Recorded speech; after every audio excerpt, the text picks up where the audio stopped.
He stood frozen in front of the small engraved plaque, his chest so tight he could barely draw air. The morning light in the quiet corner of the city park in Seville felt almost mocking. Rafael Torres, one of the most successful entrepreneurs in renewable energy, had built an empire from nothing, yet here he was, knees weak, fingers clutching a simple bouquet of yellow daisies, like it was the only thing keeping him upright.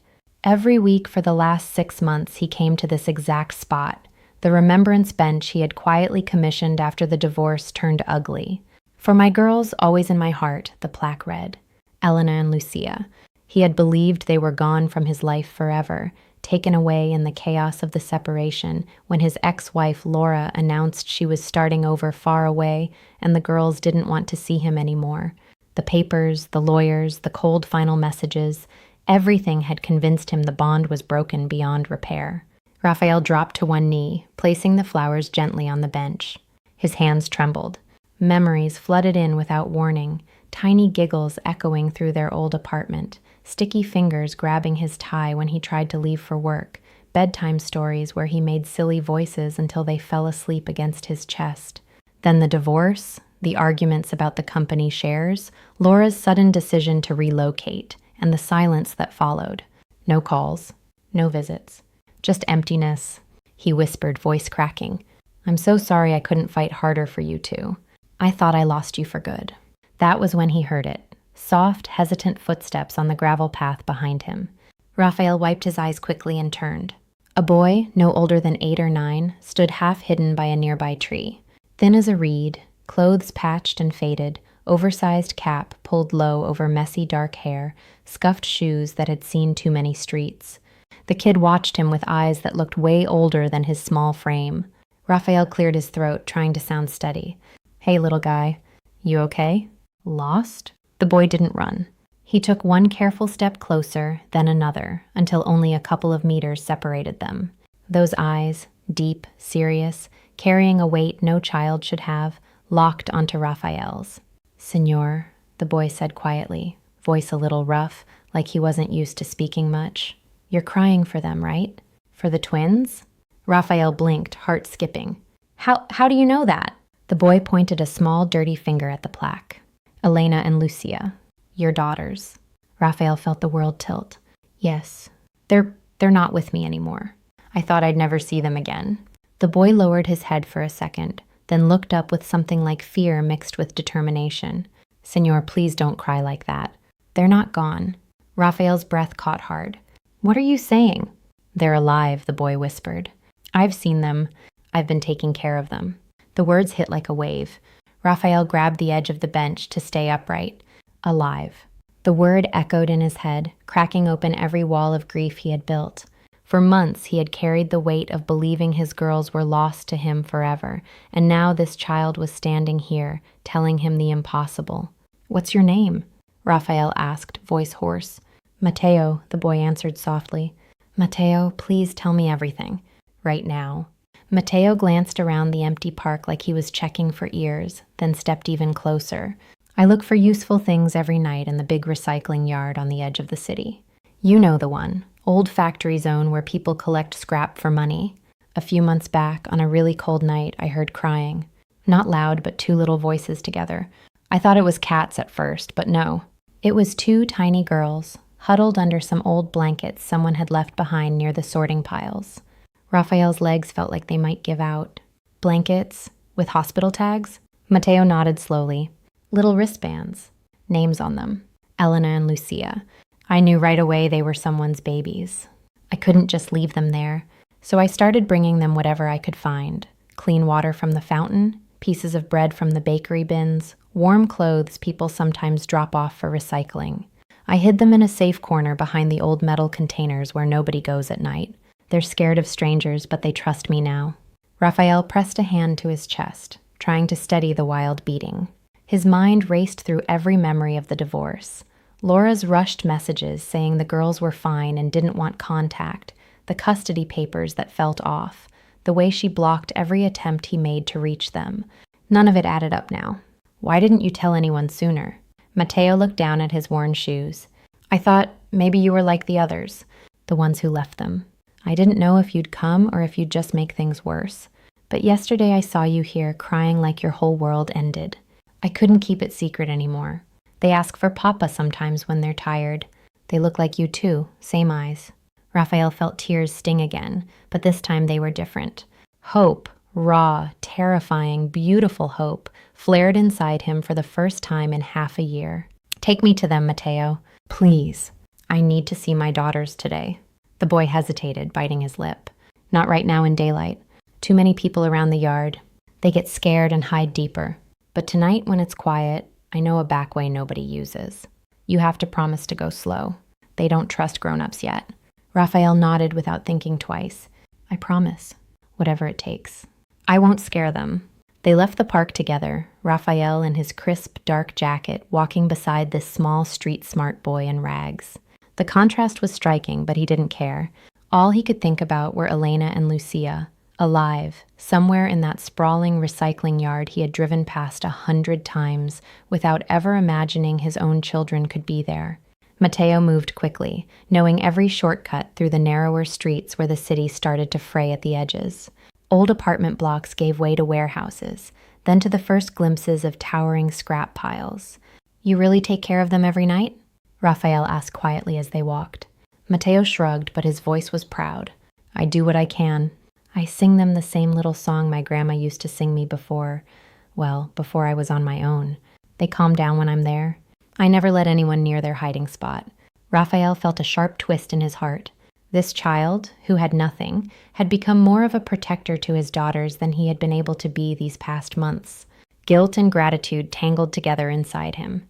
After 20 minutes, they reached the edge of the huge recycling zone. Smoke from small sorting fires curled into the sky, and the distant clatter of metal echoed. Mateo pointed toward a cluster of rusted containers in the quieter section. They're back there. Stay behind me, okay? Move slow. Raphael's pulse hammered as they slipped between the piles. The air smelled of dust and old metal, but he barely noticed. Then he heard it, a soft, familiar whimper. Two small voices close together. His throat closed up. Mateo whispered gently, Elena, Lucia, it's me. I brought someone good this time. A dirty blue tarp shifted.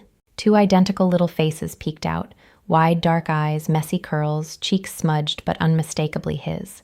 The twins, alive. Scared but breathing, looking straight at him, Raphael sank slowly to his knees, tears streaming freely now. My girls, he breathed. It's Papa. I'm here. The girls clung tighter to Mateo, not running to him yet, but they didn't disappear back under the tarp either. That tiny bit of trust cracked something open inside Raphael. For the first time since the divorce tore everything apart, he felt the pieces of his family starting to pull back together. Mateo looked at him with those wise eyes. See?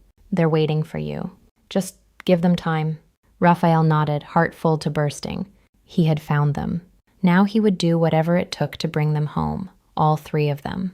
The night air in the recycling yard felt heavier than before, like it was holding its breath along with everyone there. Raphael stayed on his knees, heart pounding so hard he could hear it in his ears, while Elena and Lucia peeked out from behind Mateo's thin shoulder. The girl's eyes, those same deep brown eyes he used to kiss goodnight, were wide and uncertain, but they didn't run. That tiny victory made his throat tighten all over again. I'm not going anywhere, he said softly, keeping his voice low and steady. I just want to make sure you're safe, both of you. And Mateo too. Mateo gave a small nod, his hand resting gently on Lucia's back. They're still scared of loud voices and fast moves, he explained. But they remember you a little. When you said Papa just now, they didn't hide completely. Raphael swallowed hard, fighting the urge to reach out. Instead, he stayed exactly where he was, letting the girls decide every inch. Thank you, Mateo, for everything. I don't know how I'll ever repay you. The boy shrugged like it was nothing, but his eyes shone with quiet pride. I just didn't want them to be alone anymore. They stayed like that for a long while, Raphael talking in gentle whispers about silly things from when the girls were babies, the way he used to spin them around in the living room until they laughed so hard they couldn't breathe. Elena's little fingers loosened their grip on Mateo's sleeve just a fraction. Lucia even tilted her head, listening. It wasn't a hug yet, but it was something. A bridge starting to form. When the yard grew too dark and the distant clatter of night workers started echoing closer, Mateo stood up carefully. We have to go now, senor. It's not safe after dark. Too many strangers come looking for scrap. Raphael's chest ached at the thought of leaving them there even one more night, but he knew pushing would only scare them back into hiding. Tomorrow morning, he promised, looking straight at his daughters, I'll come back with Mateo. We'll figure this out together. You're not alone anymore. He walked out of the yard with the boy at his side. The image of those two small faces burned into his mind. The whole way home through the quiet streets of Seville, his thoughts spun like a storm. How had this happened? Laura had sent messages saying the girls were happy in their new life up north, that they didn't want contact right now. The lawyers had handled everything so quickly. And now this. Back in his sleek apartment overlooking the Guadalquivir River, Raphael couldn't sleep. He paced the living room, then pulled out the folder he had buried in his desk drawer 6 months ago. The official separation papers, custody notes, relocation forms. His hands shook as he opened it under the soft lamplight. This doesn't make sense, he muttered to himself. The dates were off. One document said the girls had been taken to a family center in Madrid for adjustment support. Another form listed a completely different address in a small town near Valencia. The signatures didn't match the usual lawyer he had worked with, and the social worker's name, someone he had never heard of, appeared on 3 different pages with slightly different handwriting. His phone buzzed on the table. An unknown number? He opened the message and felt ice slide down his spine. Stop digging into the past. Some things are better left buried. For everyone's sake. Raphael stared at the screen, pulse racing. Who knew he had even started looking? He hadn't told a soul. The next morning, he was up before dawn. He drove the old, unassuming car he kept for weekends instead of his usual sleek electric one and picked up Mateo right where they had agreed, behind the closed bakery on the edge of the old district. The boy was already waiting, clutching a small bag of bread rolls he had saved from the night before.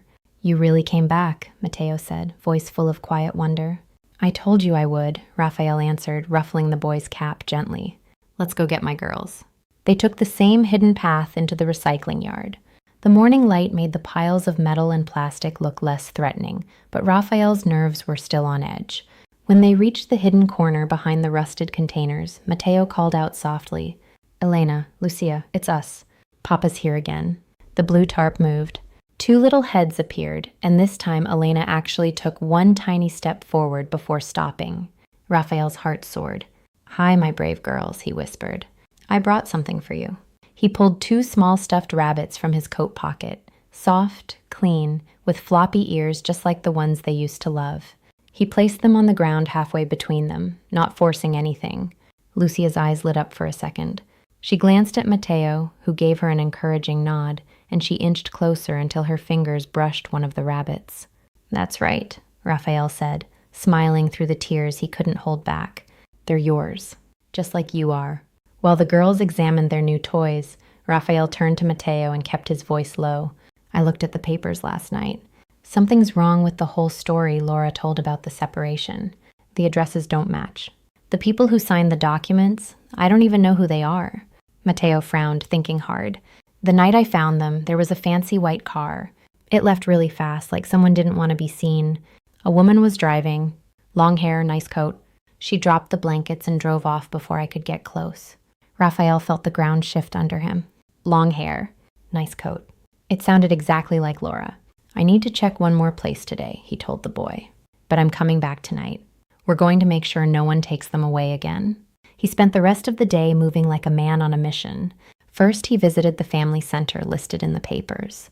The woman at the front desk checked her computer and shook her head. No record of any twins named Elena and Lucia Torres being brought here. Not ever. Then he went to the small office of the social worker whose name was on the forms.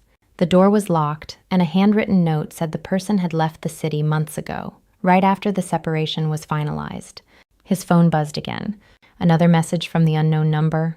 You're making this harder than it needs to be. Walk away now. Raphael's jaw tightened. He wasn't walking away. Not when his daughters were sleeping under a tarp in a recycling yard. That evening, he returned with Mateo, carrying warm jackets and a small battery lantern for their hiding spot. The girls let him sit a little closer this time. Lucia even let him tie the ribbon on her new rabbit's ear when it came undone. Every small moment felt like a miracle. But as the sky turned orange, Mateo suddenly froze. "Listen," he whispered. A low engine sound rumbled somewhere beyond the main piles. Not a regular truck. Something smaller, quieter. Moving slowly like it was searching. Raphael's stomach dropped. He stepped in front of the children without thinking. "Stay behind me," he said calmly, but his voice carried steel. "No matter what happens, you three stay together." The sound grew closer. Headlights swept across the far side of the yard. Then the engine cut off. Footsteps crunched on gravel, one person moving carefully. Mateo peeked around Raphael's leg and sucked in a sharp breath. "It's her," he said under his breath. The woman from that night. Raphael turned just enough to see. A figure stepped into the open space between the containers. Elegant coat, long hair catching the last light of day. Laura, his ex-wife. She stopped when she saw them, eyes widening in shock. "Raphael," she said, voice tight but trying to sound casual. "What are you doing here?" He felt every piece of the puzzle snap into place at once. The fake papers, the blocked calls, the threats, the girls hidden like unwanted secrets. His voice came out steady, but inside he was shaking with a mix of anger and heartbreak. "I could ask you the same thing, Laura, but I already know the answer." The girls pressed closer to Mateo, sensing the sudden tension. Raphael kept his body between them and their mother, heart breaking all over again, as he realized just how much his daughters had been through because of the woman standing in front of him.